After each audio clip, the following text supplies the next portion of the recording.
persoalan hubungan kerja dalam kaitannya dengan era industri gig economy ini kerap terkaburkan oleh hal-hal atau inovasi yang ditawarkan oleh era gig economy itu sendiri, atau misal fleksibilitas tenaga kerja atau kemudahan transaksi dan lain semacam. Misal khusus untuk hubungan kerja, mungkin fleksibilitas kerja yang ditawarkan oleh industri atau era gig economy ini cukup dalam tanda kutip mungkin menggiurkan, karena bagi sebagian pekerja atau mungkin anak muda, label-label seperti pekerja kreatif atau freelance atau lain sebagainya itu merupakan hal-hal yang cukup lagi-lagi menggiurkan begitu bagi anak muda gitu, bekerja sesuai passion atau segala macamnya itu. Tapi kerap fleksibilitas hubungan kerja itu sendiri tidak dibarengi dengan diskusi tentang pola-pola manipulasi yang mengikutinya. Misal hubungan kerja ini mengaburkan posisinya sebagai pemberi kerja dan buruhnya sebagai pekerja gitu, sehingga hak-hak pekerja itu sendiri mendapatkan celah hukum untuk tidak dipenuhi gitu. Misal dalam era fleksibilitas hubungan kerja ini, kerap buruh tidak mendapatkan pemahaman atau tidak mendapatkan penerapan jam kerja yang sebagaimana mestinya gitu. Jam kerja itu tidak lagi dipahami sebagai pemisahan antara jam untuk melaksanakan kerja sesuai dengan perjanjian negara dengan jam untuk melaksanakan aktivitas di luar itu. Seolah-olah pekerja itu telah menjadi satu dengan pekerjaan itu sendiri, bahkan tidak bisa lepas daripadanya. Mungkin kalau kita pakai referensi fiksi, ada buku dari Sayaka Murata, The Convenience Store Woman gitu. Jadi itu cerita soal tentang perempuan yang bertahun-tahun bekerja di minimarket, terus dia tiba-tiba resign, tapi bahkan dia setelah dia resign dan dia berkunjung ke minimarket, seolah-olah tubuhnya secara otomatis ngeberesin produk-produk yang ada di minimarket itu. Dan itulah bagaimana sekarang pekerja-pekerja muda, pekerja-pekerja di era industri kreatif ini benar-benar menjual dirinya untuk pekerjaan tersebut dan bahkan tidak punya otoritas lagi atas tubuhnya sendiri begitu. Dan pola-pola lain yang sering muncul dalam fleksibilitas hubungan kerja ini adalah tidak terpenuhinya jaminan kesehatan atau jaminan ketenaga kerjaan lainnya lah ya. Mungkin anak hukum perburuan lebih paham istilah-istilah atau nomenklaturnya begitu. Karena hubungannya sering digabungkan dengan misalnya kemitraan atau sharing economy seperti tadi itu, atau hubungan freelance sehingga nggak dikasih BPJS dan lain semacamnya. Ini merupakan pola-pola yang kerap kali muncul atau akan selalu muncul begitu, bahkan untuk kapitalisme sebagai sebuah sistem gitu ya. Karena memberikan jaminan kesehatan itu bukanlah syarat-syarat produksi bagi kapitalis begitu. Kapitalis, mungkin aku sudah sering mengutip ini bagi teman-teman pengurus Imahara gitu, bahwa kapitalis itu tidak peduli seberapa menyakitkan buruh itu melaksanakan kerjanya atau seberapa panjang umur buruh tersebut, tapi kapitalis hanya peduli akan seberapa besar tenaga kerja yang dapat dihisap dari buruh tersebut. Dan untuk melanggengkan itu, aku pikir fleksibilitas tenaga kerja dalam era gig economy ini semakin memantapkan hal-hal tersebut, sehingga diskusi malam ini aku pikir akan memberikan insight yang sangat-sangat baik bagi kita dan juga khususnya dari segi hukum, dari segi regulasi dan lain sebagainya. Dan mungkin pengantar yang bisa saya sampaikan ini bisa melengkapi pemahaman normatif itu. Mungkin kita bisa membangkitkan semangat revolusi di dalam diri kita masing-masing, semangat akan bahaya kapitalisme sebagai sebuah sistem dan lain sebagainya. Jadi kupikir sedikit aja gitu teman-teman, mungkin diskusinya akan lebih menarik dan tentu pemaparan dari Kak Nadia akan lebih menarik, dan semoga pasca pemaparan tersebut diskusi juga bisa lebih hidup dan kita bisa mendapatkan insight yang benar-benar lebih luas, lebih komprehensif lagi dari sekadar diskusi pada tataran normatif gitu. Kupikir begitu, Holongi. Aku kembalikan. Selamat berdiskusi bagi teman-teman sekalian. Selamat malam, lawan penundukan. Makasih banyak Dion, terima kasih banyak, tadi udah banyak juga yang mungkin aku juga quote ya, salah satu buku yang kayaknya aku juga belum pernah denger nih, mungkin gara-gara Dion setelah ini aku dan anak-anak perburuhan kayaknya akan download gitu ya. Tadi ada judulnya Convenience Store Woman. Itu mungkin dari sedikit cuplikan dari apa yang tadi dibilang Dion dari perspektif sedikit sharing mengenai gig ekonomi dan hukum perburuhan. Mungkin aku nggak perlu lama-lama, nggak perlu kayak panjang lebar. Hari ini sesuai judul yang ada di background, kita akan belajar dari studi komparasi antara hukum ketenaga kerjaan di Indonesia dan di Inggris, secara spesifik kemitraan dalam ride hailing gitu ya. Kalau misalnya teman-teman nanti akan mendengarkan dari diskusi skripsi oleh Kanade, spesifiknya di gig ekonomi. Waktu dan tempat aku persilakan Kak. Terima kasih. Baik, selamat malam teman-teman semua. Perkenalkan, aku Prana Demas, anak Imahara juga dari Hukum Perburuhan, konsentrasi Hukum Perburuhan, Stambuk 2018. Di sini untuk membuat diskusi kita semakin menarik. Boleh nggak aku izinkan aku buat share screen, ya? Boleh banget. Dipersilakan banget, Kak. Oke.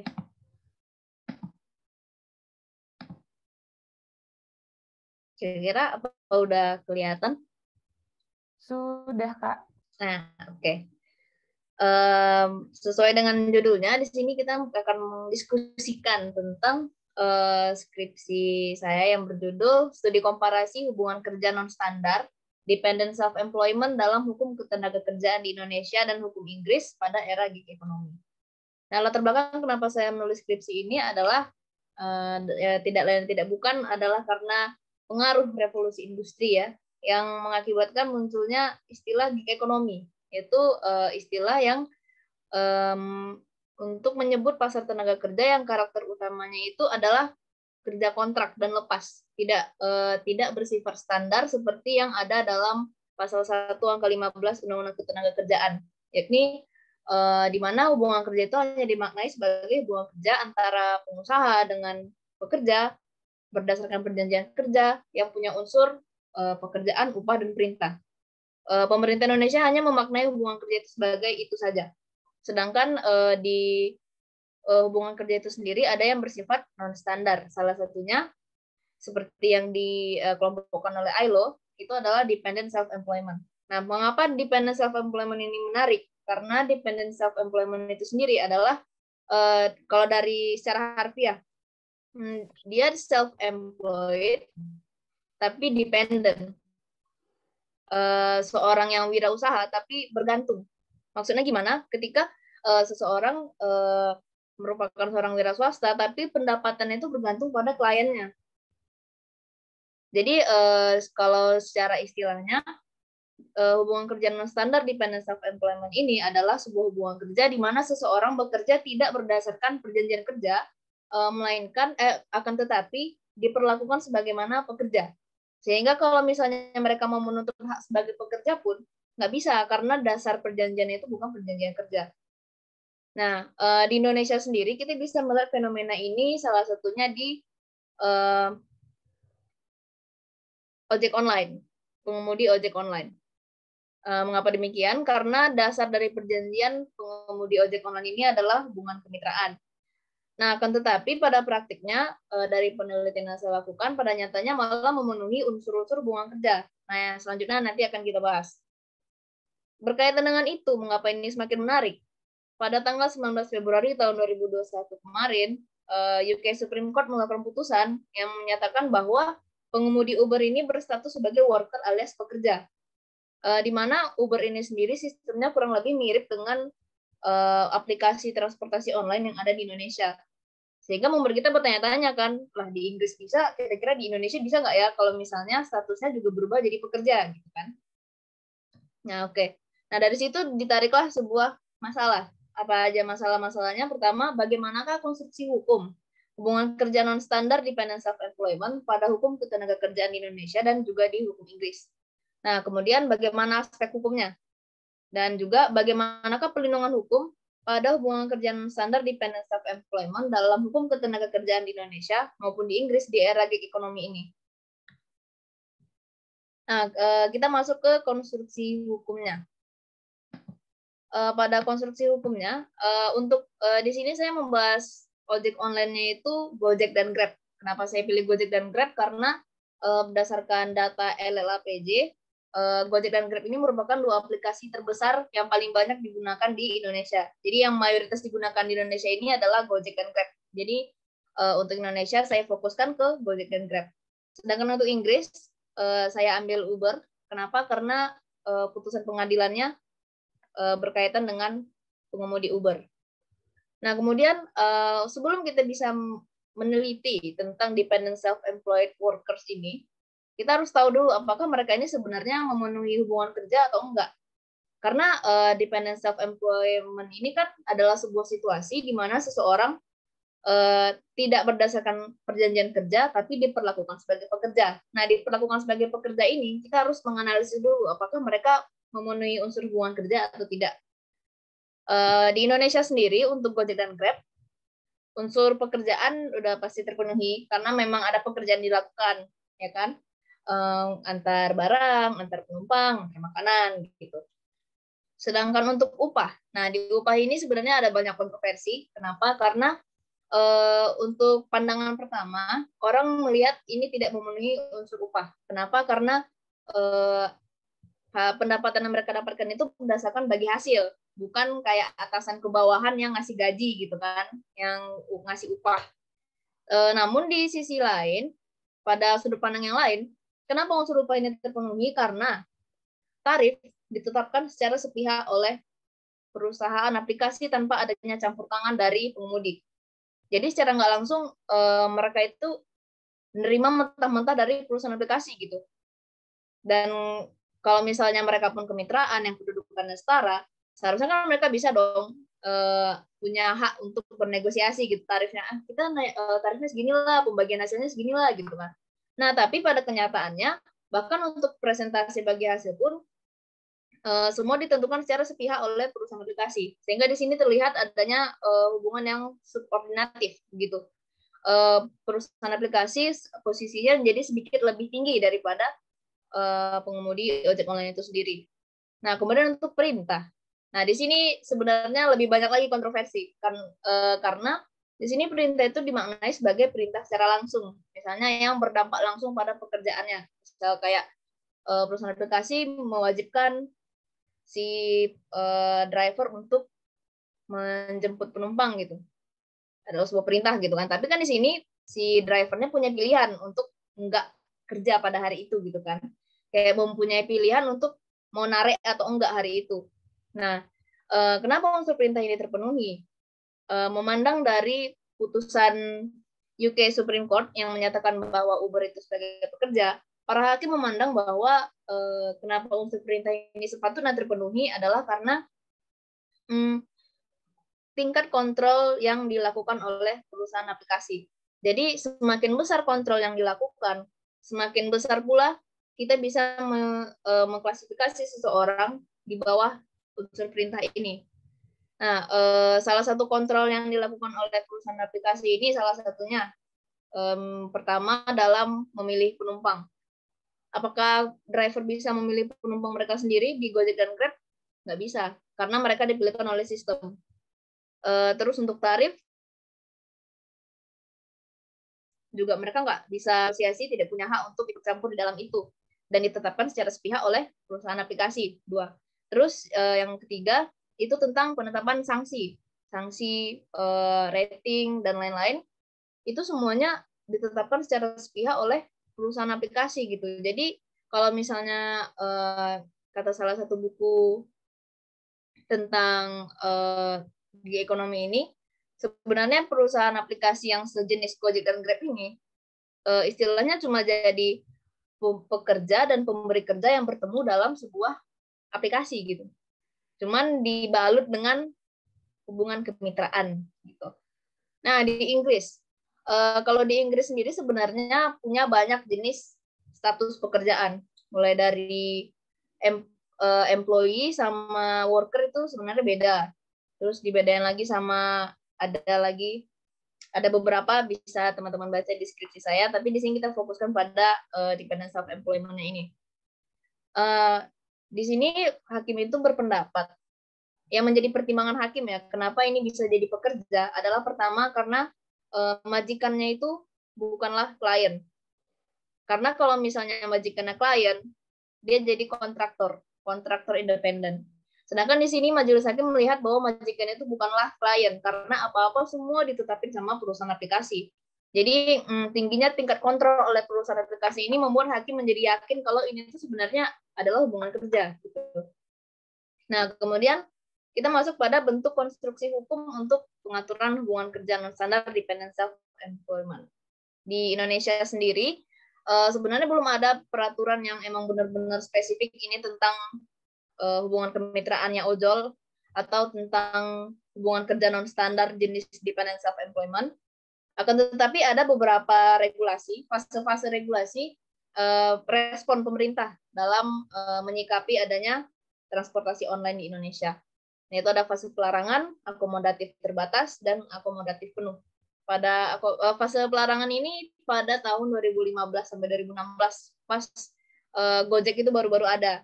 Ini kan banyak tuh kontroversi antara ojek konvensional dengan ojek online. Nah, kenapa namanya fase pelarangan? Karena pada masa itu pemerintah melarang adanya transportasi ojek online. Kenapa? Karena tidak dianggap sebagai angkutan dan tidak diakui sebagai angkutan gitu di dalam undang-undang. Oleh karena itu, pemerintah melarang adanya transportasi ojek online. Gitu. Nah, karena dilarang, jadi banyak demo, banyak demonstrasi, banyak pertentangan dari transportasi ojek online gitu kan. Nah, masuk pada fase akomodatif terbatas. Akhirnya pemerintah mengeluarkan regulasi untuk mengesahkan adanya diperbolehkannya transportasi ojek online ini beroperasi di jalanan. Akan tetapi regulasi yang dikeluarkan pun pada nyatanya malah menyusahkan dan nggak sesuai dengan model bisnis Gojek dan Grab ini, sehingga jadi menyusahkan gitu syarat-syaratnya. Kan makanya dikatakan akomodatif terbatas, diakomodasi tapi setengah-setengah gitu, nggak full, jadi menyusahkan salah satu pihak. Nah, karena itu muncul lagi lah sebuah demonstrasi, protes-protes dari perusahaan aplikasi, dari pengemudi ojek online juga. Nah, akhirnya dikeluarkanlah sampailah kita pada fase akomodatif penuh, di mana akhirnya pemerintah bisa membedakan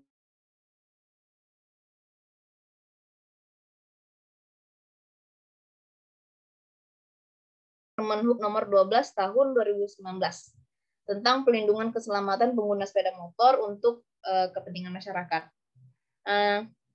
Sedangkan di Inggris sendiri, konstruksi hukumnya itu berdasarkan pada putusan-putusan pengadilan. Karena sistem hukumnya sendiri kan tidak seperti Indonesia ya.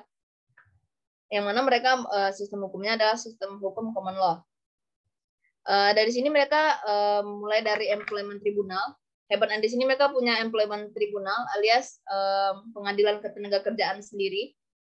Terus lanjut ke Royal Court Justice atau ini pengadilan bandingnya. Nah, sampai akhirnya berakhir di UK Supreme Court, di Mahkamah Agungnya. Ya. Nah, kemudian aspek hukum dari dependent self-employed workers dalam hukum ketenagakerjaan di Indonesia dan hukum Inggris. Sebagaimana yang kita tahu, gig ekonomi ini sangat berpengaruh akan munculnya hubungan kerja non-standar dependent self-employment, terutama di Indonesia dan juga di Inggris. Kenapa? Karena fleksibilitas yang ditawarkan, baik itu bisa kerja dari mana aja, bisa kerja kapan aja, menciptakan hubungan kerja yang jadi buram gitu, menciptakan hubungan kerja yang sifatnya itu jadi nggak standar. Nah, kemudian berdasarkan hak dan kewajibannya, di dalam skripsi ini saya melakukan analisis terhadap kontrak antara Gojek, Grab, dan juga Uber. Nah, di Indonesia sendiri, pada kontrak Gojek dan Grab, itu tergambar hubungan yang sifatnya itu subordinatif, karena kontrol perusahaan yang sangat mendominasi. Kenapa mendominasi? Seperti yang saya katakan tadi, mulai dari tarif, presentase tarif, yang mana pembagian hasilnya yang 20%, 80% itu kan, yang 20% untuk perusahaan aplikasi, yang 80% untuk mitra. Ya, 80% kan banyak. Tidak sebanyak itu ternyata teman-teman. Karena dari yang udah aku lakukan wawancara dengan beberapa driver, pada nyatanya ternyata perusahaan aplikasi itu malah mengambil 22%. bukan 20%. Padahal di Permenhub sendiri itu kalau nggak salah paling banyak itu persentasenya 20%. Cuman kenyataannya perusahaan aplikasi mengambil 22%. Nah, meskipun ada Permenhub nomor 12 tahun 2019 ini, ketidaksetaraan yang ada di dalam kontrak ini dan yang ada di lapangan itu masih belum mendapat apa ini? Belum mendapat solusi. Jadi sampai sekarang belum ada penyelesaian yang benar-benar bisa membuat pengemudi ojek online itu bernapas dengan lega gitu. Karena di Permenhub nomor 12 tahun 2019 ini sendiri tidak memberikan sebuah kepastian hukum di mana kalau misalnya perusahaan aplikasi tidak menetapkan tarif sebagaimana yang ditetapkan oleh pemerintah, itu perusahaan aplikasi nggak dapat sanksi. Kayak nggak ada sebuah jaminan gitu bagi pengemudi ojek online kalau mereka tuh bisa aman gitu dengan dikeluarkannya Permenhub nomor 12 tahun 2019, bahkan dengan yang peraturan tarif baru ini yang KP nomor 564 ya kalau nggak salah tahun 2022.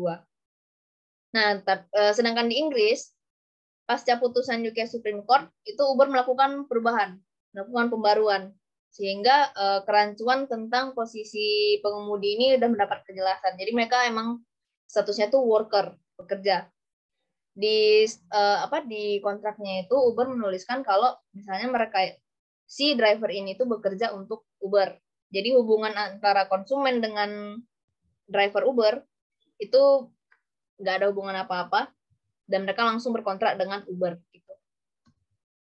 Nah, kemudian setelah paparan itu tadi, bagaimana pelindungan hukum pada hubungan kerja non standar dependent self-employment dalam hukum ketenagakerjaan di Indonesia dan juga hukum Inggris pada era gig ekonomi ini. Sebenarnya bukannya tidak ada upaya yang dilakukan untuk melindungi dependent self-employed workers alias driver ojol di Indonesia. Salah satunya mengeluarkan Permenhub nomor 12 tahun 2019, walau sebenarnya nggak melindungi amat gitu. Kemudian di sini juga ada Asosiasi Driver Online lakukan petisi untuk mengubah salah satu poin dalam tertib cek. Poin apakah itu? Nah, poin yang diubah di sini adalah poin tentang tidak boleh melakukan demonstrasi, tidak boleh melakukan unjuk rasa. Karena sebelumnya melakukan unjuk rasa, mengajak atau untuk menginisiasi melakukan unjuk rasa itu bisa dikenakan sanksi paling besar, paling berat di Gojek, yaitu putus mitra, bisa diputus mitra. Padahal kan mereka punya hak gitu untuk untuk menyatakan pendapat, mengeluarkan perasaan, isi pemikiran mereka gitu kan. Nah, sedangkan upaya hukum Inggris ya menetapkan pengemudi Uber sebagai worker melalui putusan pengadilan. Nah, jadi keuntungan negara common law ini adalah mereka bisa melakukan pembaruan hukum dengan putusan pengadilan. Nah, setelah adanya upaya-upaya ini, apa saja hambatan dalam pelaksanaan pengaturan bagi dependent self-employed workers di Indonesia? Kenapa sih nggak bisa diatur gitu di Indonesia? Pelindungan untuk pengemudi ojol di Indonesia gitu. Nah, pertama adalah perantara teknologi. Kenapa perantara teknologi? Karena perantara teknologi ini membuat buram hubungan kerja antara mana yang pemberi kerja, mana yang bekerja, itu jadi blur, jadi nggak jelas. Karena ini kan sebuah sistem bisnis, model bisnis yang baru gitu di Indonesia. Jadi karena ini baru dan perusahaan aplikasi merasa mereka lebih tahu tentang sistem ini, jadi perusahaan aplikasi merasa mereka punya leverage atau mereka punya kuasa yang lebih besar untuk mengontrol gimana cara mainnya gitu di Indonesia. Nah, kemudian kendala politik. Nah, kenapa politik? Ya, karena untuk mengeluarkan undang-undang sendiri, sebagaimana yang kita tahu, kita nggak tahu nih mana yang menurut pemerintah itu urgent, mana yang enggak. Kayak yang RKUHP kayak tiba-tiba jadi, yang RU apa gitu tiba-tiba jadi. Ini yang udah lama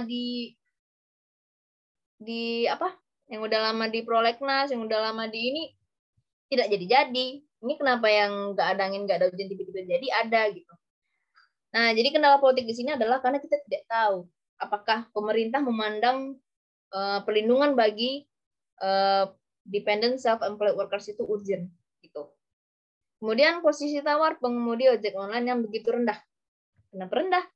Karena posisi mereka yang replaceable, alias yang bisa digantikan kapan saja. Di Indonesia ini kan banyak pengangguran, ya. Jadi kalau misalnya mereka berhenti menjadi mitra, ya udah perusahaan aplikasi kayak ya udah banyak kok yang lain yang mau gitu. Kalau mau keluar ya udah gitu. Karena posisi mereka itu sangat lemah, walaupun sebenarnya masa mereka banyak gitu. Kemudian absennya instrumen hukum yang mengatur mengenai makna unsur perintah. Nah, ini berkaitan dengan wawancara yang pernah saya lakukan dengan mediator dari Disnaker Kota Medan. Kenapa sih? Bahkan untuk masuk ke mediasi pun, driver ojol ini nggak bisa. Karena unsur perintah ini tadi. Karena pemerintah memandang pengemudi ojek online ini tidak memenuhi unsur perintah ini. Karena tidak adanya perintah langsung. Karena ini sifatnya fleksibel. Kan driver bisa milih mereka kerja atau enggak.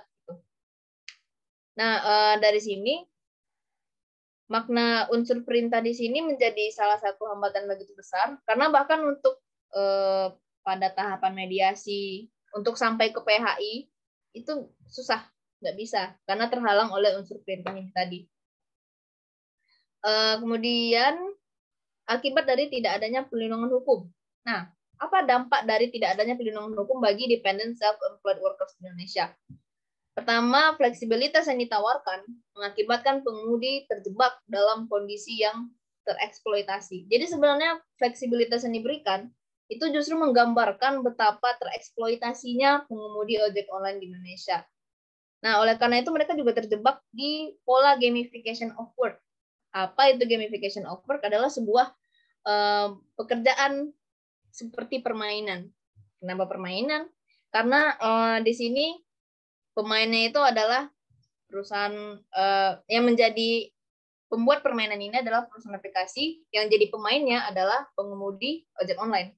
Jadi mereka itu harus mengumpulkan poin, harus performanya bagus, harus ratingnya tinggi supaya tetap bisa bertahan dalam permainan ini. Yang mana kalau misalnya mereka ratingnya jelek atau misalnya poinnya kurang, mereka bisa dianggap nggak kompeten nih. Jadi entah diberi sanksi atau diberi paling parahnya itu putus mitra gitu. Kemudian tidak adanya perlindungan hukum ini membuat pengemudi itu jadi nggak bisa menuntut hak mereka sebagai pekerja, nggak bisa minta sangon, nggak bisa minta cuti, tidak bisa minta pendapatan upah yang layak gitu. Karena semua itu sudah dibungkus oleh perusahaan aplikasi dengan istilah kemitraan. Jadi kalau misalnya mereka mau nuntut, ini saya diperlakukan sebagai pekerja, saya gini-gini, ya nggak bisa. Kamu kan hubungan kamu kemitraan, bukan hubungan kerja. Bahkan di kontrak mereka sendiri, mereka menegaskan bahwa ini hubungannya hubungan kemitraan, bukan hubungan kerja. Yang mana pada kenyataannya malah mereka memenuhi unsur hubungan kerja ini gitu. Sampailah kita kepada kesimpulan. Jadi kesimpulannya adalah hukum ketenaga kerjaan di Indonesia belum punya susunan regulasi yang jelas dan spesifik yang mengatur mengenai model bisnis layanan perantara digital kayak Gojek dan Grab. Jadi belum ada peraturan yang spesifik tentang hubungan kemitraan ini. Karena sampai sekarang hubungan kemitraan itu masih berbasis pada undang-undang UMKM atau dari KUH Perdata gitu. Kemudian aspek hukum dependent self-employed workers di Indonesia dan hukum Inggris. Untuk di Indonesia sendiri tergambar hubungan yang bersifat subordinatif di kontraknya. Karena adanya kontrol serta ketidaksetaraan antara mitra pengemudi dengan perusahaan aplikasi. Kemudian dibandingkan dengan Inggris, pasca putusan pengadilan UK Supreme Court, Uber melakukan perubahan dan pembaruan sehingga posisi pengemudi telah mendapat kejelasan. Perlindungan hukum yang diupayakan itu sudah kita bahas tadi, dan hambatannya juga kita bahas tadi. Nah, saran saya kepada pemerintah dan hakim pengadilan hubungan industrial itu hendaknya bisa mengisi kekosongan aturan untuk melindungi dependent self-employed workers. Untuk pemerintah harus mendorong hubungan non standar dependent self-employment ini untuk diregulasi. misalnya dengan mengeluarkan undang-undang atau merevisi Permenhub nomor 12 tahun 2019. Sedangkan untuk hakim PHI, sebaiknya memiliki pemikiran yang non-konvensional, sehingga pembuatan regulasi itu dapat masuk melalui jalur litigasi, di mana hakim bisa melakukan reklasifikasi kembali tentang hubungan kerja non-standar ini. Nah, kemudian untuk kontrak kemitraan yang dibuat antara pengemudi ojol dengan perusahaan aplikasi sebaiknya diubah dan diperbaiki. Jadi ada unsur hubungan kerja atau memberikan kesetaraan. Kalau memang hubungan yang mau dianut itu memang hubungan kemitraan, gitu. Dan kemudian berkaitan dengan saran pada poin pertama itu tadi, sebenarnya pemerintah juga memperhatikan pelindungan hukum bagi mereka yang bekerja dalam hubungan kerja non-standar dependent self-employment ini. Salah satunya dengan memberi definisi yang jelas atau melakukan perluasan makna tentang unsur perintah pada pasal 1 angka 15 Undang-Undang Ketenagakerjaan di Indonesia. Sekian dari saya. The harder the conflict, the more glorious the triumph. Terima kasih. Terima kasih banyak Kak Nade. Tadi aku jadinya nyatet beberapa hal juga nih terkait materi pada hari ini gitu. Banyak banget poin yang cukup menarik. Tadi juga dijelaskan bagaimana implementasinya terkait hukum ketenagakerjaan secara spesifik di topik ride hailing gitu ya. Perbandingannya ada Gojek, Grab, ada Uber juga kalau di Inggris, dan bagaimana sih sebenarnya sistem di Indonesia itu masih dalam konteks hubungan kemitraan, sedangkan kalau di Inggris itu udah worker gitu ya. Dan ternyata tadi juga dibahas di bagian kesimpulan, dibahas di bagian saran, sebenarnya ada satu hal yang menjadi topik paling masalah gitu ya, kayaknya karena nggak ada susunan regulasi yang mengatur kalau misalnya hubungan kemitraannya itu bakal benefitnya apa ke depannya untuk driver Gojek, karena tadi udah dibahas juga kayak tidak keuntungannya menjadi driver Gojek gitu sebenarnya. Dan ada beberapa saran gitu untuk mengeluarkan UU atau revisi Permenhub baru. Kalau misalnya hakim PH itu juga biar pemikirannya nggak konvensional di situ-situ aja, biar bisa bantu pembuatan regulasi ataupun sampai ke jalur litigasi. Sedangkan kayak memberikan perluasan makna juga nih, apa itu unsur perintah sebenarnya. Dan masih banyak lagi yang tadi aku catat gitu ya, ternyata sangat-sangat mungkin dapat inspirasi juga nih dari Kak Nade malam ini gitu.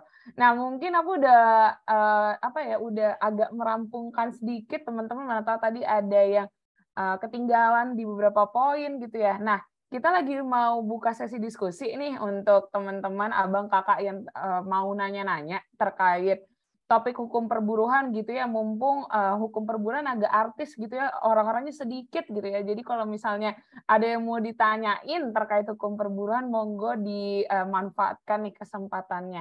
Bagi yang mau bertanya mungkin boleh raise hand, atau mungkin kalau malu dan nggak bisa on mic boleh di chat box, ntar aku bantu untuk bacain pertanyaannya. Dipersilakan. Izin bertanya, moderator. Wah, boleh banget Kak Bles. Dipersilakan Kak. Malam Kak Nade. Izin bertanya untuk Kak Nade terkait dengan tadi kan ada akibat dari tidak adanya perlindungan hukum terhadap ojol yang bahkan demonstrasi pun tidak boleh dilakukan oleh mereka, kemudian tidak bisa menuntut hak sebagai pekerja dan lain-lain gitu. Jadi dengan saran kakak yang agar pemerintah misalnya mengubah undang-undang lah, inilah hakim dan segala macam, itu siapa sebenarnya yang bisa menyampaikan itu agar sampai ke telinga mereka, sedangkan ojek itu sendiri saja dibatasi dalam berpendapat seperti itu, Kak. Terima kasih, Kak. Terima kasih banyak Kak Bles. Mungkin sebelum aku pindah ke Kak Nade, ini lebih enaknya Kak Nade pengen langsung jawab atau kita kumpulin dulu beberapa pertanyaan nih Kak? Langsung jawab juga nggak apa-apa. Oke, mungkin boleh nih Kak Nade untuk dijawab pertanyaan dari Kak Bles. Terima kasih Kak. Oke, terima kasih pertanyaannya Bles. Memang sebagaimana yang kita tahu, ini untuk menyampaikan pendapat aja mereka susah gitu ya. Namun untuk peraturan itu sendiri yang mereka menyatakan pendapat itu sebenarnya udah dihapus. Jadi sekarang karena petisi yang mereka lakukan, jadi poin itu udah dihapus. Jadi sekarang kalau mereka mau melakukan demonstrasi juga nggak apa-apa dan nggak bakal diputus mitra. Nah, cuman pertanyaannya gimana sih cara supaya bisa sampai ke pemerintah gitu? Kalau mereka itu perlu loh untuk meregulasi ini gitu. Nah, sebenarnya caranya itu ya salah satunya dengan melakukan diskusi ini. Salah satunya dari yang kita-kita aja dulu ya. Dari penelitian akademisi, dari diskusi-diskusi terbuka. Itu sebenarnya menjadi sebuah kritik gitu untuk pemerintah. Harusnya pemerintah itu sadar ini tuh urgent loh untuk dibahas karena sampai dibuat diskusi kayak gini gitu. Juga salah satunya itu konferensi yang dilakukan oleh P3HKI kemarin di Lombok, itu salah satunya juga untuk membuat apa ya, kita, pemerintah, masyarakat, akademisi semua menjadi aware gitu akan adanya isu-isu ketenaga kerjaan gitu di Indonesia. Gitu, Bless. Oke, makasih banyak Kak Nade untuk Kables. Apakah tadi pertanyaan terjawab atau sekiranya ada pertanyaan tambahan nih mau didiskusikan juga sama Kak Nade? Terima kasih Kak Nade, udah cukup moderator. Terima kasih. Oke, makasih banyak Kables sama Kak Nade yang tadi dari pertanyaan pertama gitu ya teman-teman, abang kakak untuk memulai diskusi pada malam ini. Mungkin kalau misalnya ada abang kakak teman-teman yang lain nih yang mau bertanya terkait topik diskusi kita pada malam hari ini, boleh dipersilakan untuk langsung berbicara ataupun boleh lewat chat box yang akan aku bantu untuk tanyakan kepada Kak Nade. Dipersilakan.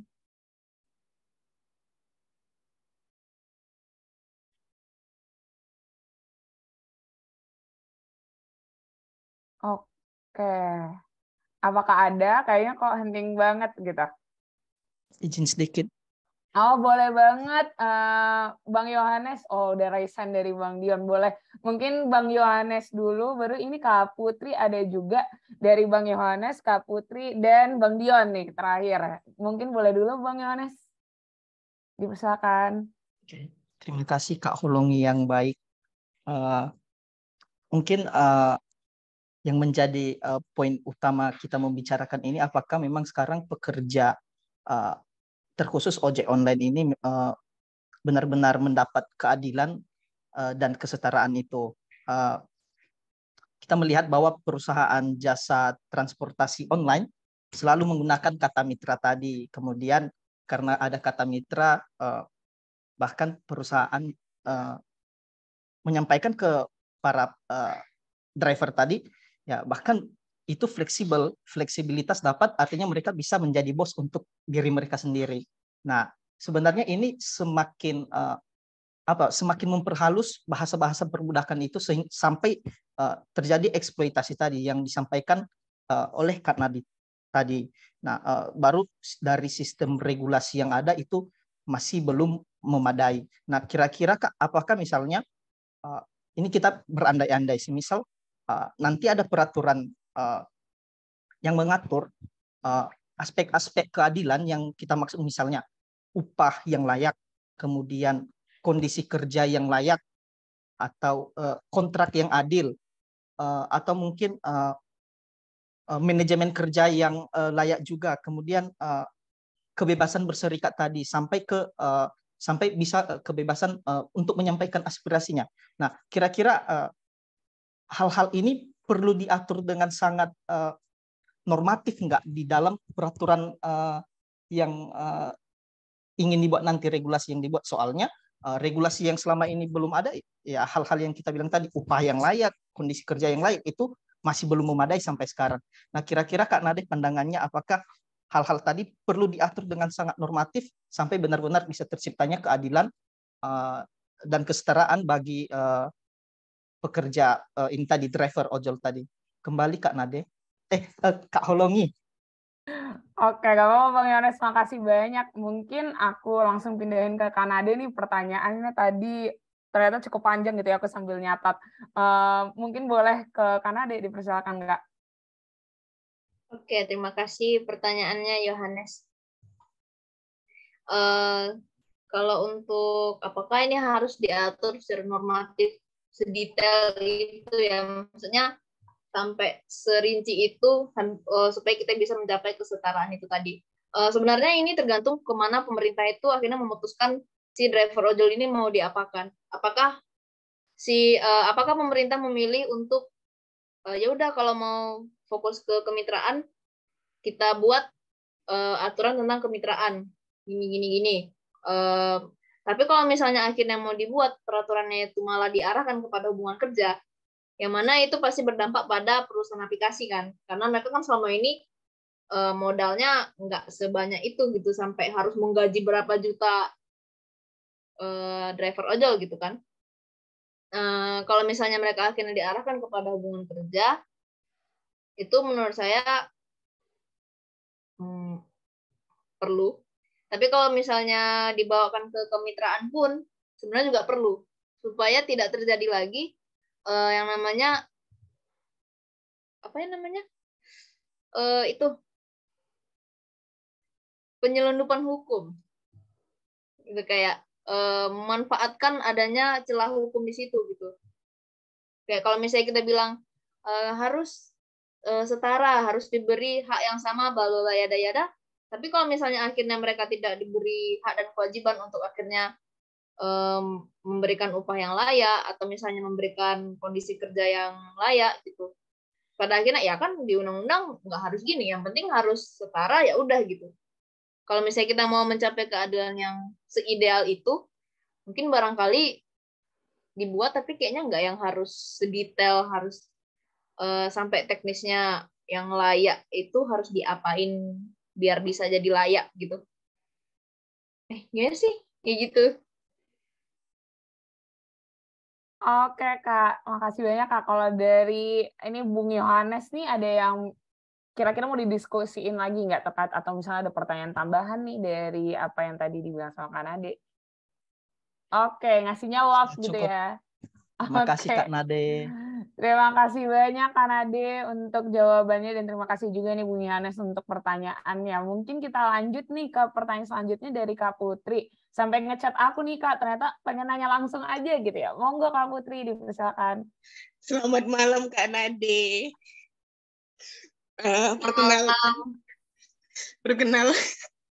Perkenalkan Kak.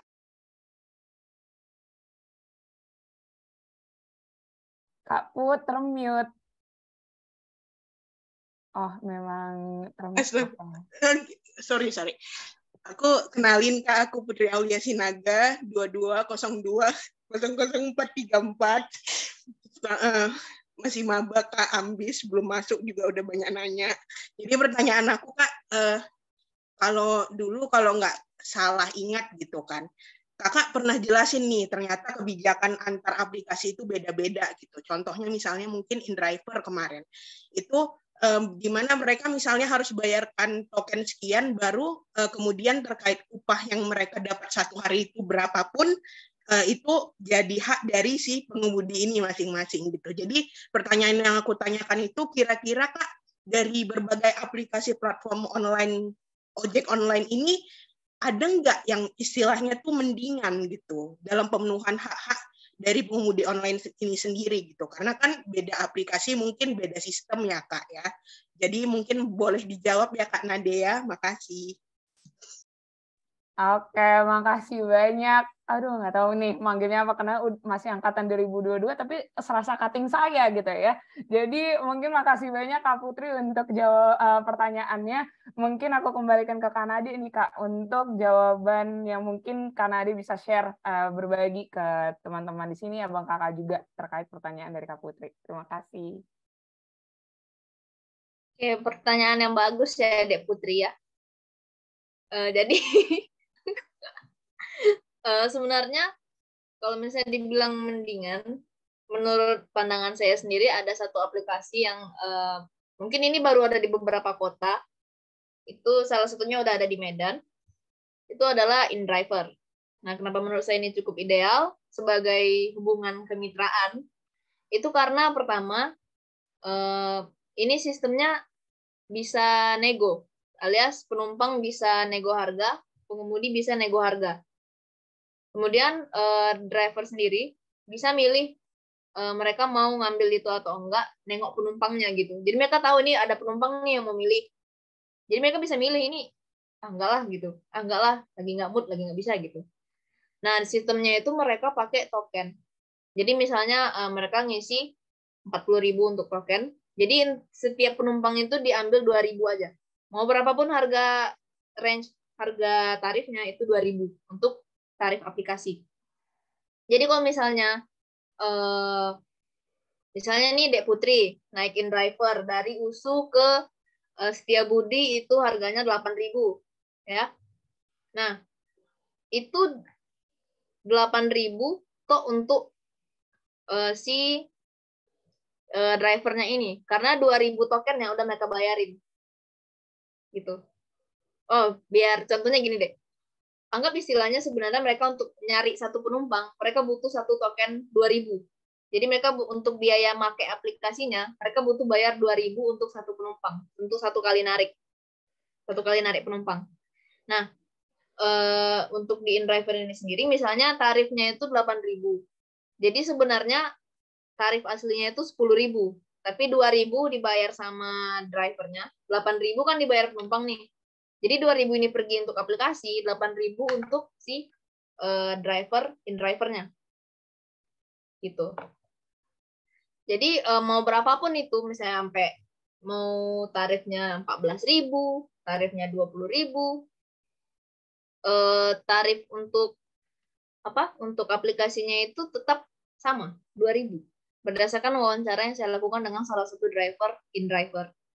Berbeda dengan Gojek dan Grab, mereka itu pakai persenan gitu. Jadi semakin gede tarifnya kan berarti persenannya itu juga makin banyak gitu kan.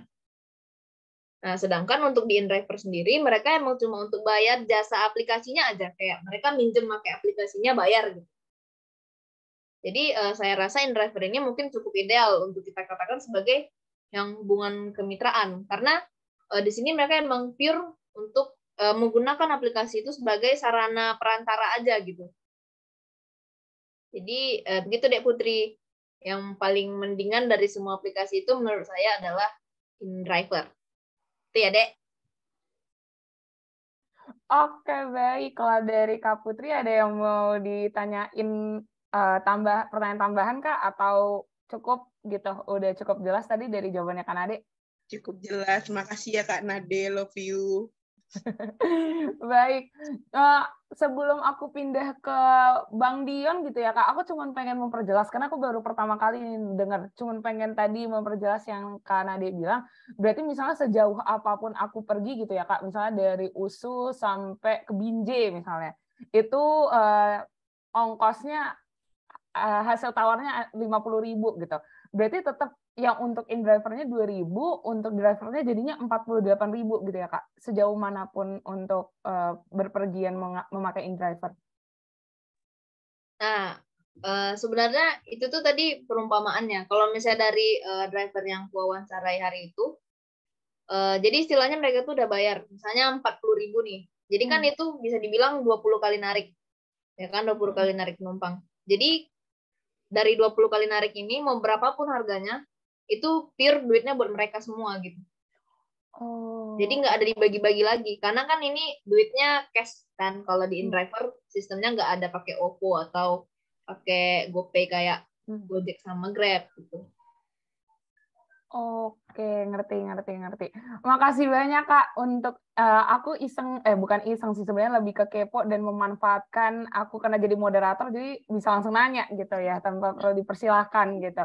Oke, makasih banyak Kak. Mungkin aku akan lanjut nih ke pertanyaan selanjutnya dari Bang Dion. Mungkin dari Bung Dion dipersilakan untuk pertanyaannya gitu ya untuk ditanyain. Terima kasih.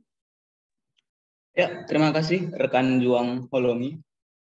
Oke, teman-teman. Pertanyaannya mungkin masih seputar ojol juga ya atau aplikasi ekspedisi lain, JNE, Shopee Express segala macam. Kan hampir semua itu drivernya itu punya atau memiliki motornya sendiri gitu. Motornya itu bukan punya perusahaan.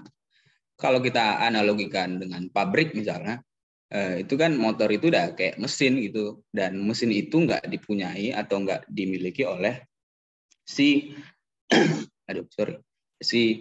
pengusaha atau si pemberi kerja itu sendiri. Jadi dari situ sebenarnya udah ada problem kan. Tapi baru-baru ini aku ngelihat tuh motor-motor listrik Grab itu kan. Kan ada motor listrik Grab, sering drivernya pakai motor listrik warna hijau, mirip Scoopy itu. Motor listrik untuk melawan perubahan iklim ya. Dan kemarin aku sempat dengar cerita dari kawan-kawan serikat lah, lupa aku nama serikatnya apa.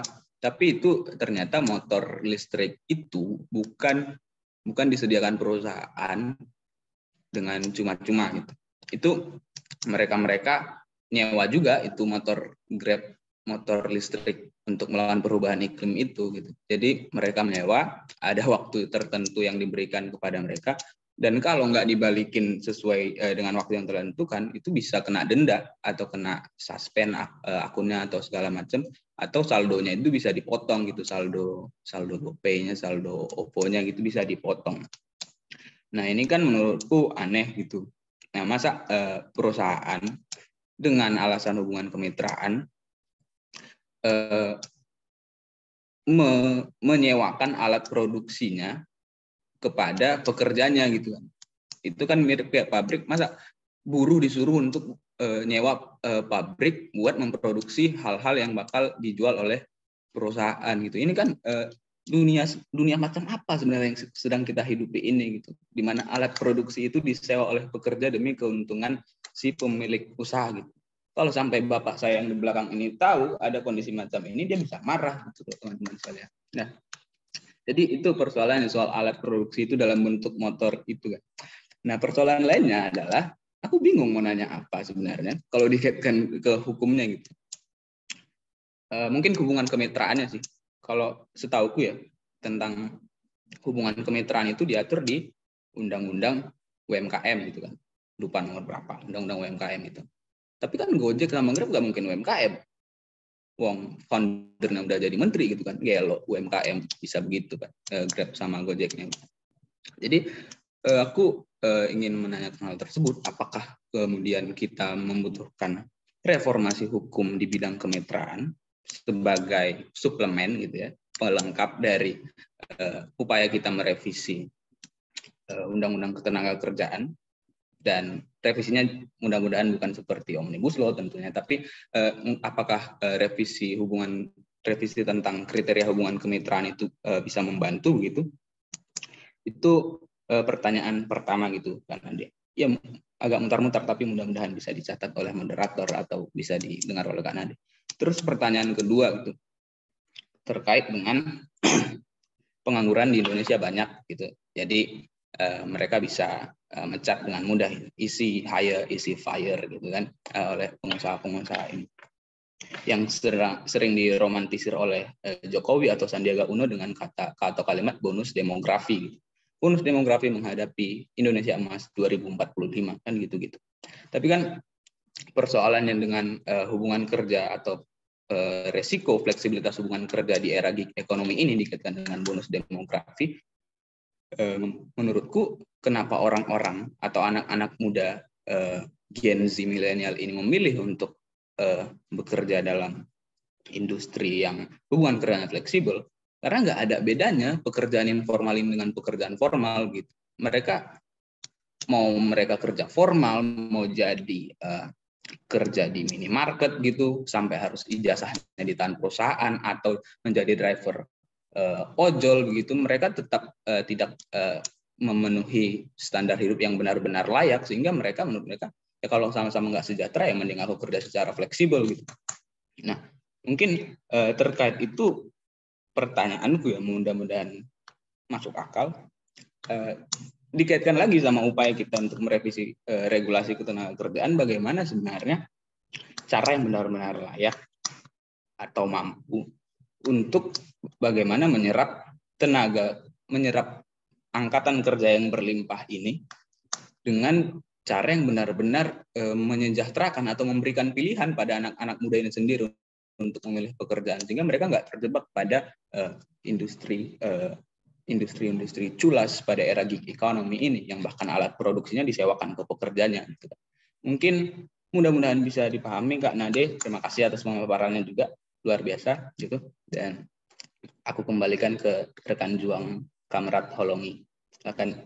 Oke, terima kasih banyak Bung Dion atas pertanyaannya gitu ya. Tadi ada 2 pertanyaan yang aku tangkap terkait yang pertama soal gunain motor listrik gitu ya, secara spesifik kalau misalnya itu dikaitkan sama perusahaan, ini sebenarnya cukup aneh gitu ya.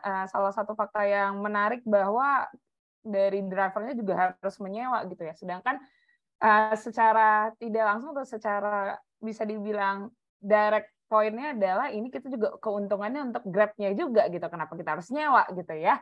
Lalu yang kedua terkait tadi juga masih menyambung yang pertama terkait hukum di regulasi di UMKM.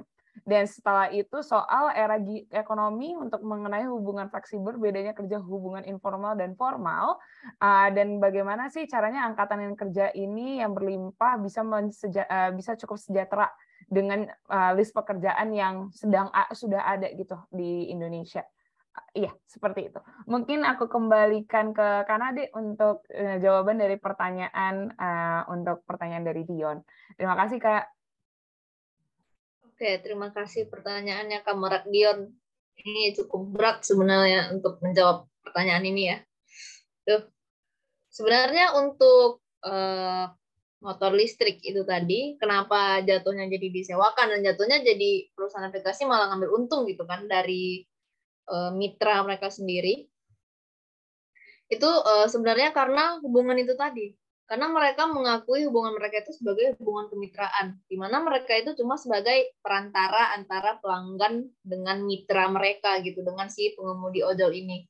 Jadi mereka tuh nggak nganggap mereka tuh sebagai pekerja. Kayak kalian tuh bukan bagian dari kami, kalian sebagai wirausaha. Kita berbisnis di sini, kamu, aku. Jadi aku ini punya tambahan nih, kalau misalnya aku nggak punya transportasi, ini aku ada. Gitu. Jadi istilahnya jatuhnya hubungannya kayak gitu, karena mereka nggak menganggap mereka ini sebagai hubungan kerja, sebagai hubungan kemitraan. Kayak misalnya kayak aku sama Kamrat Dion berbisnis. Aku sebagai perusahaan aplikasi, ini Dion ini sebagai mitraku lah. Nah ini kan kita bukan sebagai atasan atau bawahan kan, ini kita sebagai orang yang hubungannya setara. Nah di sini kan hubungan kita itu adalah hubungan bisnis gitu ya. Jadi di sini Dion ngerasa kayak aku pengen nih jadi mitra, aku pengen berkontribusi dalam bisnis ini, tapi aku nggak punya alat transportasi gitu. Terus aku bilang, aku punya, tapi kok harus sewa gitu. Sebagai rekan bisnis, dia merasa kayak ya udah sih gitu. Aku bisa berkontribusi dalam hubungan bisnis ini. Aku dapat untung, kamu dapat untung, punya alat transportasi dan bisa bekerja, mendapat penghasilan. Nah, di situ sebenarnya poinnya. Kalau misalnya hubungannya hubungan kerja, yang berarti hubungan kerja kan itu adalah darah daging ya. Kayak kamu bekerja untuk aku, yang mana kalau misalnya kamu kerja buatku, harusnya aku modalin ngasih sesuatu supaya kamu bisa bekerja gitu kan. Nah, tapi di sini kan pada kenyataannya hubungan mereka adalah hubungan kemitraan itu tadi. Gitu. Makanya ini jadi sebuah sebuah hal yang sangat merugikan gitu bagi mitra ini gitu, karena kondisi mereka yang bisa dilihat sebagai pekerja tapi ya itu tadi malah dianggap mampu gitu untuk berdiri sendiri sebagai mitra bisnis gitu. Kemudian untuk pertanyaan apa tadi, regulasi? Mungkin nanti bisa ditambahkan oleh Bung Dion nih ya, kalau misalnya tadi rangkuman aku cukup salah. Tadi yang kedua, bukan kedua ya Kak, masih pertanyaan pertama, berkaitan dengan yang pertanyaan tadi, persoalan lainnya hubungan kemitraan diatur dalam UMKM. Gojek dan Grab itu kan bisa kita bilang bukan UMKM gitu ya. Apakah kita membutuhkan reformasi hukum dalam hubungan kemitraan, dalam upaya revisi hukum ketenagakerjaan, sebenarnya kriteria hubungan kemitraan itu akan bagaimana? Seperti itu. Okay. Apakah aku salah? Oke, mungkin lanjut dulu Kakak Nadia. Oke. Makasih Olani. Jadi sebenarnya kalau aku bilang butuh, karena ini hubungan kemitraannya itu adalah hubungan kemitraan yang berbasis pada aplikasi. Yang ini tuh udah ada campur tangan teknologi di sini. Jadi menurutku sebenarnya bahkan untuk negara-negara lain pun sulit untuk overcome ini. Jadi untuk Indonesia sendiri aku harap mungkin bisa gitu untuk sedikit tidaknya agak lebih concern tentang hubungan kemitraan yang berbasis pada teknologi aplikasi ini gitu. Jadi walaupun justru masalahnya itu karena yang dia hubungan kemitraan adanya di Undang-Undang UMKM, sedangkan yang menjalankan hubungan kemitraan ini nggak bisa dikatakan sebagai UMKM gitu kan. Jadi dasar hukumnya itu harusnya apa gitu. Di sini nggak ada dasar hukum kenapa hubungan kemitraan yang mereka jalankan berbasis aplikasi ini tuh dasar hukumnya apa gitu selain yang dari UMKM dan KUH Perdata itu tadi. Karena cuma itulah satu-satunya hukum di Indonesia yang mengatur tentang kemitraan. Jadi kesanalah makanya arah hubungan kemitraan itu. Gitu. Jadi untuk itu makanya kayak yang aku bilang di kesimpulan itu tadi, sebenarnya belum ada undang-undang atau peraturan yang emang benar-benar spesifik gitu ngatur tentang hubungan kemitraan yang basisnya itu aplikasi kayak yang dijalankan oleh Gojek dan Grab di Indonesia gitu. Oleh karena itu kurasa butuh adanya reformasi hukum gitu untuk melindungi si mitra-mitra ini tadi gitu. Terus untuk yang pertanyaan kedua apa tadi lagi? Oke, mungkin nanti kalau aku ada salah lagi mau nggak dibantu ya, Bung Dion. Jadi pertanyaan tadi soal pengangguran di Indonesia itu kan cukup banyak ya, Kak. Hire dan fire gitu ya. Bonus demografi yang katanya jadi apa ya kata-kata yang paling terkenal gitu ya kalau soal soal pekerja gitu ya. Fleksibilitas di era gig ekonomi. Kenapa sih kan Gen Z memilih hubungan fleksibel, nggak ada bedanya antara kerja hubungan informal dan formal nih jatuhnya. Dan quote and quote mendingan kerja secara fleksibel. Kalau misalnya dikaitkan dengan revisi hubungan ketenaga kerjaan, cara yang benar-benar layak untuk menyerap angkatan kerja yang berlimpah dengan cara yang mesejahterakan untuk memilih list pekerjaan yang cukup banyak gitu ya di Indonesia itu akan bagaimana? Sepertinya aku salah. Bagaimana nih Bung Dion? Apakah sudah benar atau belum? Mungkin boleh diperbaiki. Benar soalnya. Benar. Kurang lebih benar. Gelo, tajam sekali. Oke, baik. Aku serahkan ke Kanade, Kak. Oke, berarti bagaimana mengakomodasi kesempatan kerja gitu ya bagi Gen Z yang ini yang informal formal sama aja gitu kan.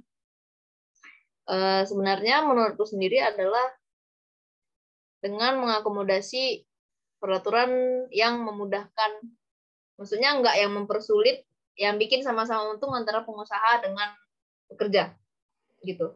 Karena kan di sini kebanyakan kayak misalnya kayak masalah pemagangan atau masalah pekerja, masalah antara hubungan atasan bawahan ini itu lebih banyak merugikan dalam tanda kutip, membuat si pengusaha ini merasa dirugikan gitu kan, karena kayak banyak kali pun hak yang harus kupenuhi buat si pekerja ini gitu kan, sedangkan prosedur-prosedur yang harus ku iniin malah sulit gitu, banyak prosedur-prosedur yang harus mereka penuhi sehingga bahkan untuk memenuhi hak-hak itu mereka jadi enggan gitu, kayak mending ku belokin sedikit lah biar ini nggak harus kupenuhi gitu. Jadi menurutku yang harus diperbaiki pertama kali itu adalah birokrasi peraturan di Indonesia ini. Jadi perusahaan-perusahaan ini pun bisa dengan nyaman gitu ya memberikan, ya walaupun kenyamanan perusahaan juga belum tentu nyaman buat pekerja ya gitu. Cuman kan kalau misalnya sama-sama enak, kayak untuk perusahaan mereka nggak rugi-rugi amat, dan buat pekerja mereka juga bisa dapat pekerjaan yang cukup layak gitu. Cuman untuk yang fleksibilitas itu tadi, sebenarnya kenapa Gen Z jadi malah berpikir lebih mending yang fleksibel daripada yang lebih mending yang informal daripada yang formal, itu karena untuk formal itu sendiri lebih sulit gitu ya, kayak apa-apa sekarang mesti peraturannya itu rumit gitu. Ya itu. Jadi sebenarnya menurutku yang lebih penting di sini itu adalah kenapa jadi lapangan kerja di Indonesia ini jadi susah gitu. Saya jadi persaingannya tuh mau yang informal mau formal jadi sama gitu kan. Kayak mau kerja jadi ojol juga susah, banyak yang mau kerja di formal juga saingan banyak, mau masuk PNS juga yang mau masuk jutaan. Jadi yang bikin susah itu sebenarnya gimana pemerintah mengelola si peraturan ini tadi itu untuk supaya nggak cuma nguntungin salah satu pihak doang gitu. Karena kan nggak sedikit perusahaan yang merasa disulitkan dengan adanya peraturan-peraturan ketenagakerjaan ini tadi gitu. Karena itu ya kayak menurutku antara ketenagakerjaan dengan perekonomian itu harus sedikit tidaknya balance gitu. Jadi kurang lebih gitu. Kalau misalnya kurang jelas mungkin bisa lebih dikorek gitu.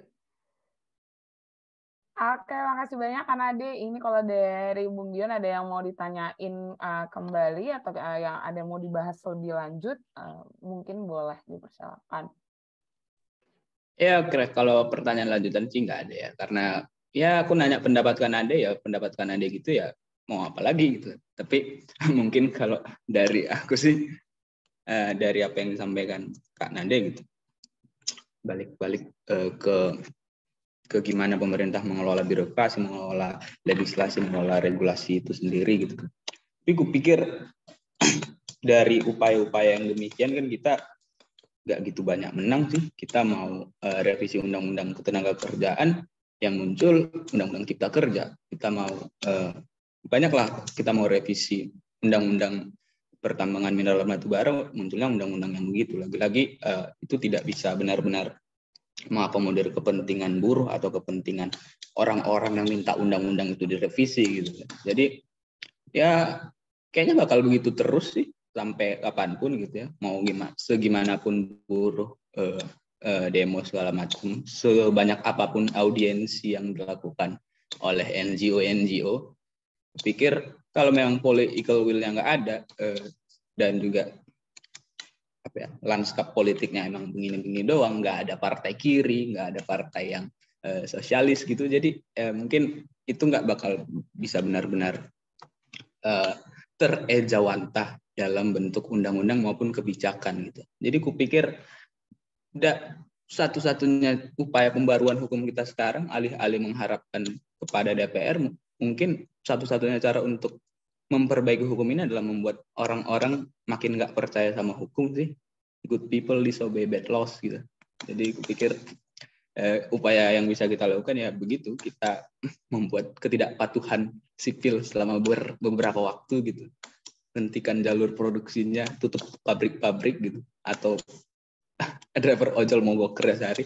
Mungkin itu bisa lebih, kalau lebih meluas pasti lebih efektif daripada upaya audiensi atau upaya revisi undang-undang gitu. Tapi ya tetap kita perjuangkan gitu. Kita mahasiswa hukum gitu ya, kita perjuangkan, kita kritisi regulasi dan lain semacamnya. Tapi pikir cara pandang kita harus lebih luas gitu, harus lebih komprehensif dan jangan naif gitu. Kita berharap pada pemerintahan yang begini atau Dewan Perwakilan Rakyat yang begini, nggak usah naif gitu. Nah, harus ada gerakan yang lebih radikal atau lebih kreatif gitu untuk merubah ini. Makasih Kak Nade atas pemaparannya, luar biasa. Jarang-jarang skripsi hukum keren gini. Kembalikan rekan Juang Olongi. Baik, makasih banyak nih untuk Dion dan Kak Nade tadi ya yang udah sharing juga terkait pertanyaan ataupun udah dijawab sama Kak Nade, dan ada tanggapan dari Dion juga di akhirnya kayak gitu ya.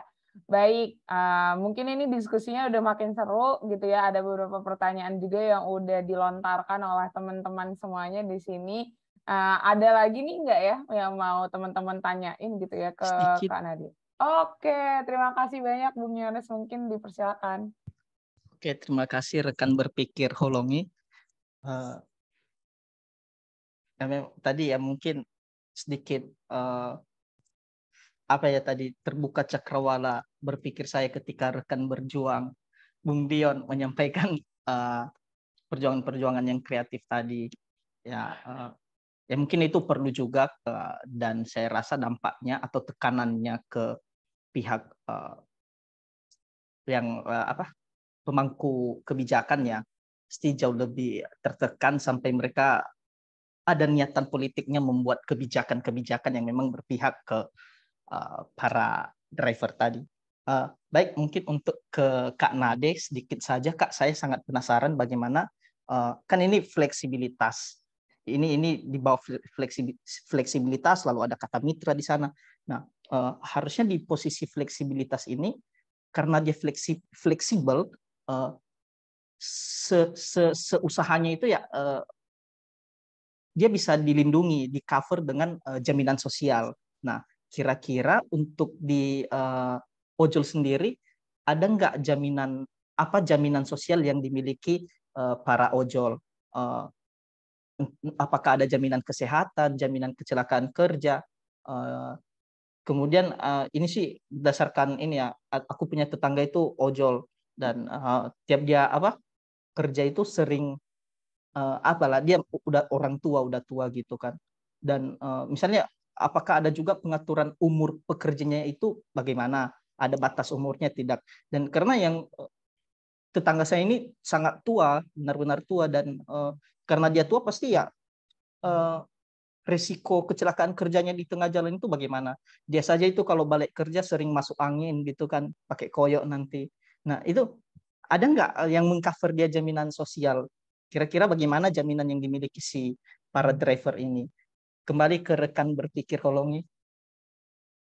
Oke, baik. Terima kasih banyak Bung Yohanes atas pertanyaannya gitu ya. Kalau misalnya bisa aku simpulkan gitu ya. Berarti ini pertanyaan terkait jaminan sosial dengan keadaan yang ada gitu ya, tetangganya Yohanes sudah cukup tua. Bagaimana sih sekiranya jaminan sosial itu ada di pengemudi ojek online kayak gitu ya.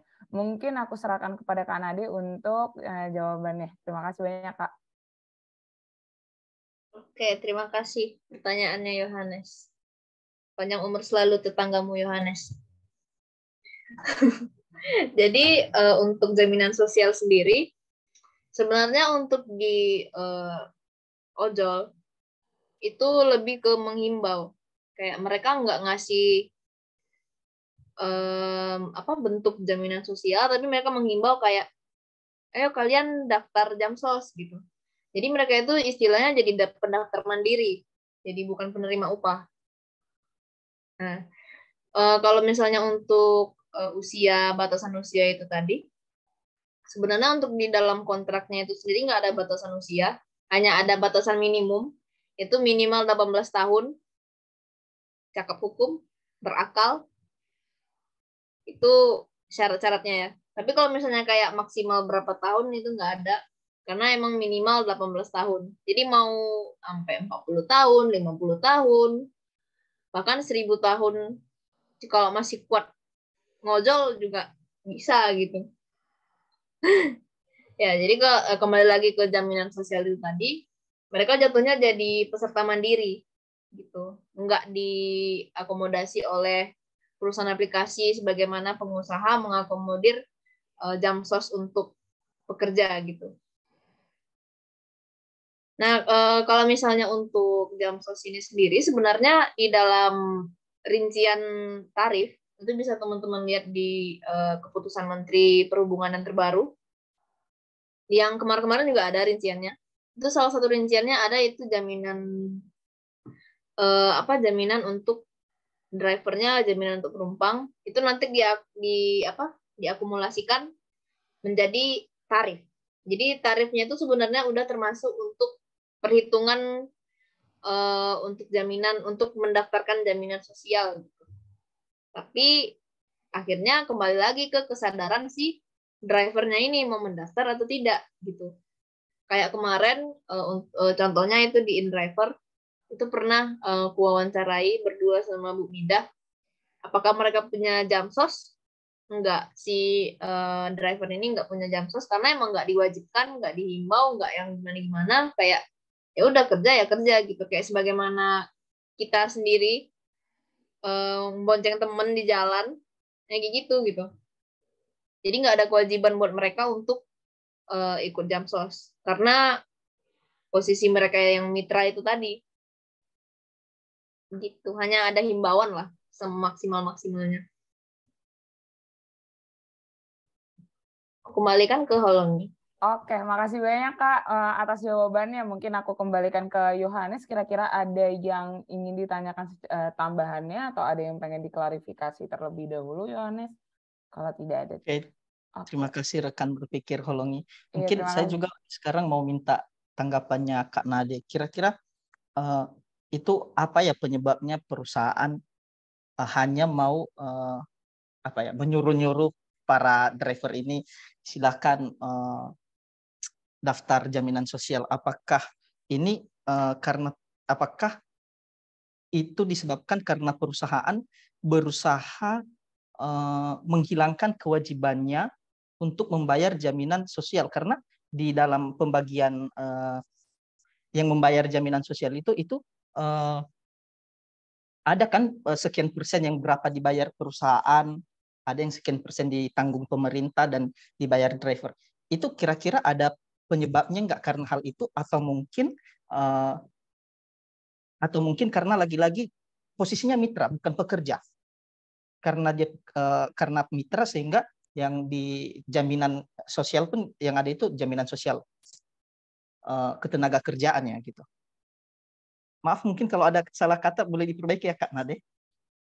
Tapi itulah maksud saya. Kembali ke rekan berpikir Holongi. Oke, terima kasih banyak Bung Yohanes atas tanggapannya gitu ya. Mungkin aku kembalikan ke Kanade, gimana nih menurut Kanade tanggapan yang ingin diketahui oleh Bung Yohanes gitu ya, dari sudut pandang Kanade terkait perusahaan itu berusaha menghilangkan kewajiban sebagai penanggung jawab untuk Jamsos, apakah karena statusnya driver Gojek itu sebagai mitra atau gimana sih menurut Kanade, Kak? Makasih. Oke, terima kasih. Justru kalau menurut saya, dari yang saya asumsikan, itu sebenarnya terbalik. Kenapa kemitraan? Biar nggak bayar Jamsos. Gitu. Jadi sebagai pengusaha pasti prospek berpikirnya untuk menekan biaya produksi, mengeluarkan yang sekecil-kecilnya, mendapat yang sebanyak-banyaknya, gitu kan. Nah, di sini kalau misalnya mereka ngeluarin Jamsos kan berarti mereka harus ngeluarin persenan lagi dong untuk ngebayarin Jamsos mereka. Sedangkan ini aja mereka udah diem-diem ngambil 22% gitu. Dari yang sepatutnya maksimal 20%. Nah, jadi sebenarnya kalau misalnya kita asumsikan dengan pola pikir kita sebagai buruh ya, ini pasti kayak justru dibuat kenapa dia jadi dependent self-employment itu karena untuk menghindari kewajiban mereka untuk membayar Jamsos itu tadi. Dilencengkan, dibelokkan. Jadi bagaimana kalau kita buat kemitraan saja? Ini kan kita nggak wajib, ini bukan hubungan kerja. Jadi mereka harus bayar Jamsos mereka sendiri gitu. Kembali ke Hongi. Oke, makasih banyak nih Kanade. Ini kayaknya jadi bolak-balik, tapi nggak apa-apa, biar diskusinya asik. Kalau dari Yohanes, kira-kira ada yang mau ditambahin lagi nggak nih, Nes? Atau sudah setuju gitu? Ya, saya rasa sangat luar biasa pandangannya Kak Nade. Love banyak untuk Kak Nade, panjang umur perjuangan. Terima kasih. Makasih banyak juga untuk Yohanes atas pertanyaannya dan Kanade atas jawaban dan tanggapan dari Kanade gitu ya.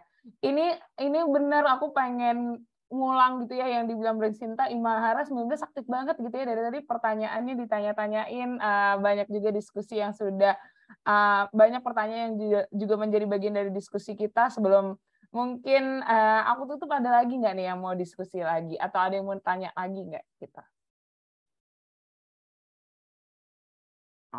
Oke, sudah mulai tidak ada gitu ya sepertinya. Mengingat juga jam kita diskusinya juga cukup panjang gitu ya. Sangat asik juga untuk mendengarkan pertanyaan dari teman-teman dan jawaban dan perspektif dari Kanade. Mungkin untuk pertanyaan-pertanyaan akan aku tanyakan nanti lewat pribadi aja ke Kanade, karena ada beberapa kekepoan gitu ya. Mungkin privilege juga sebagai adik tingkat secara langsung gitu ya. Nanti bisa nanya-nanya langsung sama Kanade. Dan makasih banyak nih buat teman-teman. Yang pertama-tama makasih banyak buat Kanade. Sebelum kita benar-benar tutup, dari Kanade ada closing statement terlebih dahulu nggak nih Kak? Untuk kita semua yang hadir di sini. Mungkin ada dikit aja. Kayak mungkin closing statement dari aku, dari adanya diskusi ini, aku berharap semoga teman-teman semua jadi lebih aware gitu. Ada satu hubungan kerja yang sifatnya non standar, yaitu dependent self employment itu sebenarnya ada gitu di Indonesia. Dan ini tuh begitu dekat dengan kehidupan kita sehari-hari gitu. Jadi dengan adanya ini, semoga untuk selanjutnya kita jadi lebih peka gitu terhadap adanya isu-isu yang ada di sekitar kita gitu. Semangat skripsian teman-teman. Waduh, ini closing statement-nya kayak benar-benar closing ya Kak, karena langsung dikasih semangat untuk menyusun skripsi yang kayaknya kalau dari aku pribadi belum ketemu judulnya begitu. Jadi mungkin teman-teman ada yang juga relate atau udah ada judulnya, tetap semangat. Dan mungkin tadi closing statement dari Kanade mungkin lebih peka juga nih sama keadaan sekitar, karena topik-topik yang kita angkat itu sebenarnya juga jadi topik yang umum, menjadi permasalahan dari masyarakat Indonesia gitu ya. Dan udah jam 9.31, mungkin agak mengulang lagi bahwa ini sangat seru. Aku juga sebagai moderator cukup senang dengar pertanyaan teman-teman dan mendengar jawaban dari Kanade. Dan terima kasih juga buat BPH dan tim acara nih yang udah memberikan tema yang sangat menarik untuk diskusi kita malam ini. Sekali lagi juga terima kasih buat Kanade atas pemaparan dan jawaban untuk pertanyaan dari teman-teman. Akhir kata, selamat malam teman-teman semuanya. Mohon maaf jika dari aku pribadi ada kesalahan dan kekurangan secara langsung atau tidak langsung gitu ya. Tadi ada kekurangan selama diskusi. Selamat malam teman-teman semuanya. Selamat beristirahat. Oh, capture dong. Mohon maaf. Baik, kita capture terlebih dahulu gitu ya. Untuk diingatkan oleh teman-teman nih lewat chatbox. Baik, ini dari aku yang capture atau dari teman-teman? Mungkin siapa aja? Yaudah. Oh, Dion. Oke, baik. Mungkin disuruh aja Maba tadi. Oh iya, jangan kayak gitu dong. Maaf Kak Putri. Udah dari holongnya aja. Oke. Baik, aku izin screenshot terlebih dahulu ya. Boleh kita 2 kali screenshot, gaya pertama gaya bebas, kedua juga gaya bebas, terserah. Baik. Nikita on cam. Oh iya, ayo on cam. Udah disuruh Ibu. Wait. Ya. Ibu Blas. Kau nih, jangan kau buat orang nunggu nih. Enggak deh, bercanda. 1, enggak, belum on cam ya. Kemal, Rizky tadi izin. Kalau dari Kemal mau on cam boleh banget. Oke, mungkin udah nggak ada lagi ya yang mau on cam dalam hitungan 3, 2, 1. Oke, sekali lagi gaya bebas yang lainnya dalam hitungan 3, 2, 1. Oke. Makasih banyak Abang Kakak, teman-teman Imahara 19 yang Makasih sudah Kanade.